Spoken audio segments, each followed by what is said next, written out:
Organisatrice de soirées étudiantes, championne d'Europe de bridge, championne du monde junior féminine par paire, puis vice-championne du monde junior féminine par équipe. Vous l'aurez compris, c'est une joueuse au palmarès déjà bien rempli que nous accueillons aujourd'hui sur Sensation. Bonjour Sarah Combescure. Bonjour. Avant toute chose, est-ce que vous pourriez nous expliquer rapidement ce qu'est le bridge et comment on y joue ? Alors le bridge, c'est un jeu de cartes qui se joue avec un jeu complet de 52 cartes. On joue avec un partenaire contre 2 adversaires.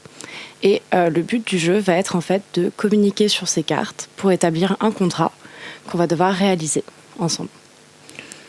Donc vous êtes championne du monde. Avant votre victoire au championnat du monde, est-ce que ça a changé votre vie, le fait de gagner au championnat du monde ? Alors ça a changé dans ma vie car j'ai pu avoir vivre un peu du bridge professionnellement. Donc c'était une expérience assez fantastique. Ça a changé également au niveau de la reconnaissance du bridge féminin. On a pu justement reconnaître notre discipline.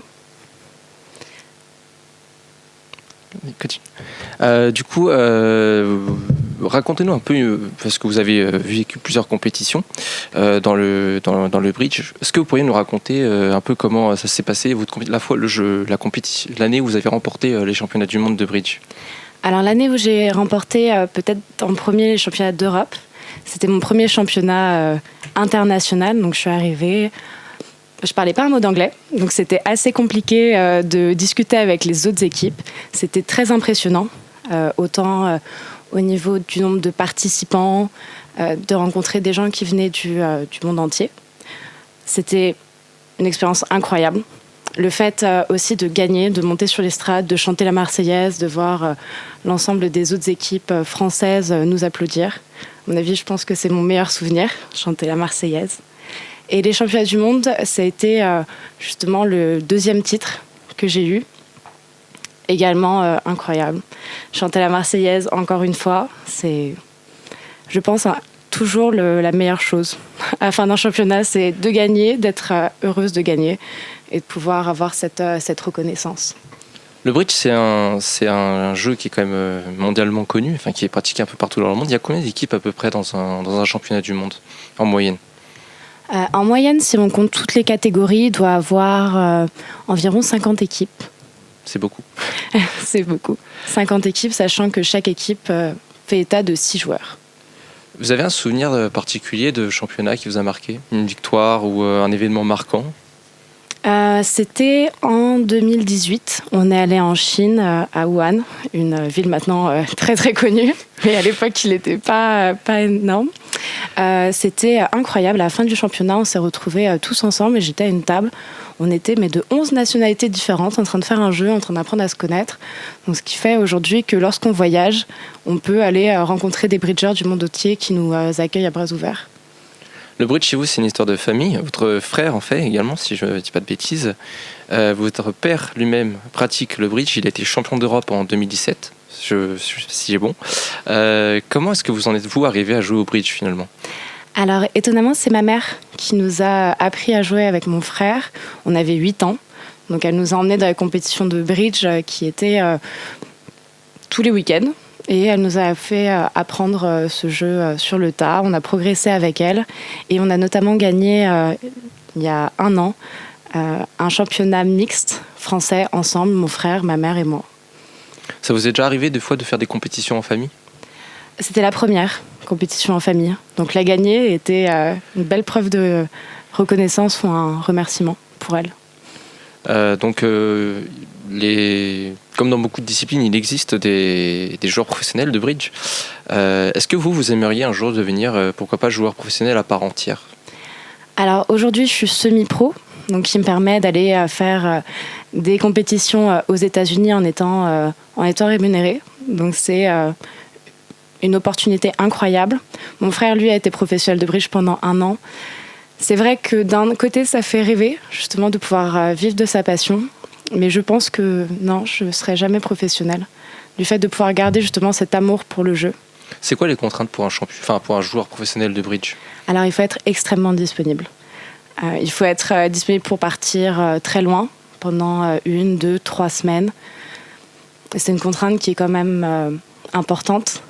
Il faut être disponible du lundi au dimanche, tous les jours, 24 heures sur 24. donc ça a un côté aussi prenant. Pour prendre un exemple, peut-être avec le sport, ça s'apparente un peu à être joueur de foot, par exemple. Vous savez, quand ils vont jouer dans des clubs à l'étranger. Plutôt joueur de poker, où justement on va aller jouer les tournois un peu de partout. Et donc pendant des durées assez longues, on ne choisit pas forcément ni notre destination, ni combien de temps ça va durer. Ça dépend vraiment de notre performance. Alors, le bridge, c'est un jeu qui est quand même assez complexe, on ne va pas se mentir. Je ne sais pas si vous confirmez, mais c'est quoi les qualités essentielles pour jouer au bridge aujourd'hui ? Alors, pour jouer au bridge, il faut avoir une certaine concentration, arriver à être dans le jeu, ne pas se faire forcément perturber par l'extérieur, arriver à analyser ce qui se passe, pourquoi on fait telle chose et pas une autre. Donc, autant comment on va jouer, mais comment les autres jouent. Donc, il y a une perception vraiment de l'environnement dans lequel on est, et également de la stratégie. Comment on va pouvoir jouer, mettre en place un plan d'action et le réaliser ou potentiellement être amené à le changer. Donc un côté stratège, un côté concentration, assez... C'est très complet. Quoi. Oui. Beaucoup de gens aujourd'hui pensent que le bridge, c'est réservé à un public qui est plutôt âgé. Enfin, il y a beaucoup de stéréotypes autour du bridge. Pourtant, quand on regarde les compétitions qui sont notamment, certaines sont retransmises sur Internet, je crois, on se rend compte qu'il y a beaucoup de tâches différents et que finalement c'est un public assez divers. Comment est-ce que vous expliquez finalement que le bridge est aujourd'hui un tel succès ? Alors parce que c'est un jeu passionnant. Justement, du fait de sa complexité, on n'a jamais fini d'apprendre. On est toujours en perpétuelle évolution. Donc je pense que c'est un jeu qui plaît aux jeunes pour ça. Aujourd'hui, justement, au niveau de la fédération, on essaie de développer le bridge jeune et on espère vraiment arriver à mettre cette discipline parmi les loisirs favoris de nos jeunes Français. Je voudrais juste rebondir sur ce que vous avez dit tout à l'heure par rapport aux qualités du bridge, tout ce que ça peut vous apporter, la stratégie, etc. Donc, vous l'avez dit, ça nécessite beaucoup de qualité intellectuelle, la concentration, prise de décision, élaboration de stratégie. Est-ce que le fait d'y jouer, ça vous a apporté, vous, quelque chose dans votre vie de tous les jours ? Ça vous aide à faire certaines choses ?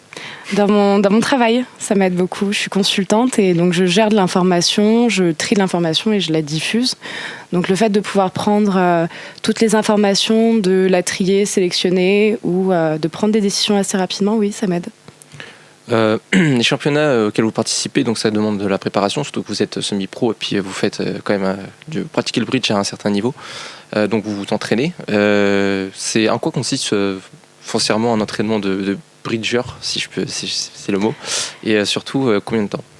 Alors, il y a 2 types d'entraînement. Il y a un premier entraînement où on joue avec dans mon cas, avec ma partenaire, où on va justement se mettre d'accord sur ce que je disais tout à l'heure, qui est le langage, pour parler exactement le même langage, arriver à se comprendre dans toutes les situations. Donc, ça nécessite un travail préalable. Et après, un deuxième travail qui va nécessiter de travailler avec d'autres personnes. Vu qu'on joue en équipe, il faut avoir une certaine entente, une certaine cohésion. Et à mon sens, le fait d'avoir une bonne entente, que tout le monde soit soudé, et la principale, c'est ce qui permet de gagner des championnats. Aujourd'hui, j'ai vraiment vécu ça, c'est que lorsque tout le monde s'entend bien, on arrive à faire des choses extraordinaires. Et dès lors qu'il y a des tensions, on peut avoir les meilleurs joueurs, ça marche pas forcément. En préparant cette interview, j'ai découvert quelque chose d'assez surprenant, c'est qu'il existait des contrôles antidopage avant chaque compétition. Qu'est-ce qu'on mesure finalement ? Qu'est-ce qu'on contrôle au bridge ?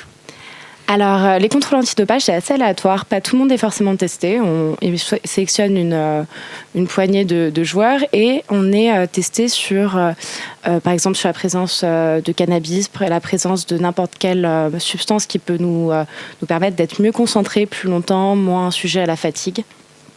Donc, c'est toutes ces substances-là qui sont testées. Et d'ailleurs, le numéro 1, si je crois bien, qui a été suspendu récemment, il me semble, pour dopage. Je ne sais pas si vous pouvez confirmer ou... Alors, j'ai pas cette information. Voilà, bon, ok, je revérifierai du coup. Vous avez intégré depuis peu aussi, parce que le bridge, c'est plus que pour vous, c'est votre passion. Vous avez intégré l'équipe dirigeante de la Fédération française de bridge. Est-ce que vous pensez que ça aura un impact sur votre activité de joueuse ? Alors, j'ai rejoint le comité directeur donc, de la fédération, je m'occupe de tout ce qui est bridge jeune, la promotion du bridge jeune, le développement des joueurs qui sont déjà dans notre fédération. Et en soi, j'espère avoir un impact là-dessus, arriver vraiment à prôner nos valeurs et à les diffuser au plus grand nombre.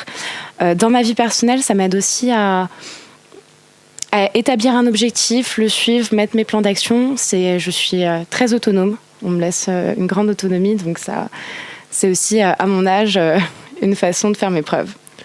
Alors, vous parliez tout à l'heure du poker. Donc c'est probablement, je pense, aujourd'hui le jeu le plus médiatisé au monde. Il y a même des extraits de compétition maintenant sur des chaînes un peu plus généralistes, avec de nouveaux adeptes, des représentants qui sont quand même pour le moins vendeurs. Je pense à Patrick Bruel, notamment, qui est connu pour son activité de joueur de poker. Est-ce que vous aimeriez que le bridge suive cette voie-là ? Oui, parce que dans un sens, c'est le fait que ça soit médiatisé, ça donne envie. Ça donne envie de s'intéresser. Ça permet aussi de faire une grande publicité. Donc oui, si le bridge pouvait suivre la même trace que le poker, ça serait bien. Le bridge aujourd'hui est reconnu par les instances olympiques en tant que champion du monde. Si un jour, éventuellement, le bridge entrait au JO, est-ce que vous y aimeriez y participer ? Bien sûr, et à la première édition. Question, on va dire, est-ce que vous aimeriez déjà, même si je connais un peu la réponse, mais est-ce que vous aimeriez voir le bridge rentrer au JO ? Forcément, ce serait une belle preuve de reconnaissance d'un sport. Parce qu'aujourd'hui, on parle toujours du sport comme le football, comme le rugby, mais il y a vraiment des sports intellectuels, les échecs, le poker ou le bridge, qui nécessitent en fait d'être reconnus. Merci beaucoup Sarah Cambiescure d'avoir été avec nous sur Sensation. Donc, nous rappelons que vous êtes championne d'Europe junior féminine de 2015, du coup, championne du monde junior féminine par paire et vice-championne du monde junior féminine par équipe 2017. Merci aux équipes techniques de l'ISCP à Paris, l'Institut supérieur des médias de Paris. Vous pouvez retrouver cette émission en podcast audio et vidéo sur notre site et notre application Radio Sensation.